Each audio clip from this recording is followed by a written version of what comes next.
Attending a nerve-wracking event like the inauguration could make just about anyone nauseous, so in a weird way, it was actually kind of appropriate for incoming Second Lady Usha Vance to wear a coat that looked just like a bottle of Pepto-Bismol. The color and unusual shape left plenty to be desired, and it was rendered even worse by the beige gloves and matching boots. It all added up to an ensemble that was equal parts confusing and blah. Melania Trump may have a reputation for disappearing from the public eye without warning. However, she did manage to show up to her husband's second inauguration, although it looked like she may have been hiding in her shadow-shrouded, apparently Carmen Sandiego-inspired look. With the gloves, dark coat, hat covering her eyes, and her signature scowl, she also resembled Judge Doom from Who Framed Roger Rabbit. I feel like dispensing some justice.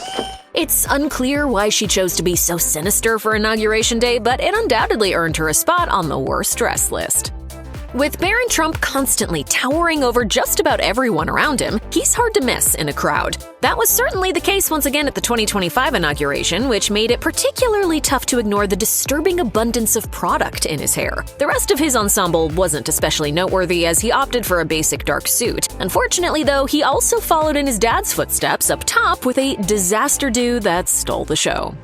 We shouldn't have expected Donald Trump to wear a tie of an appropriate length at his second inauguration, considering that he's never really done that before. Still, that doesn't make it any more defensible. He could have at least overcome that misstep by taking the advice of a famous group of orphans who declared that you're never fully dressed without a smile. Indeed, if Trump had just turned his signature frown upside down, it would have been the best accessory on what presumably should have been a happy day for him.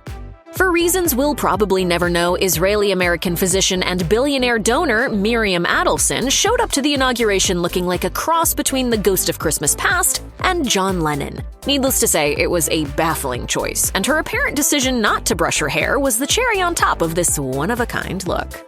If you watched the inauguration, it was hard to miss Lauren Sanchez, the journalist who's been engaged to Amazon founder Jeff Bezos since 2023. She's made a habit out of wearing inappropriate outfits, and this was perhaps the worst yet, as she completely neglected to wear a shirt, instead opting for some white lingerie beneath her suit jacket. No shirt, no shoes, no service is a common rule at restaurants, and we're surprised that it doesn't also apply to the inauguration. Although maybe Sanchez just prefers to do her own thing.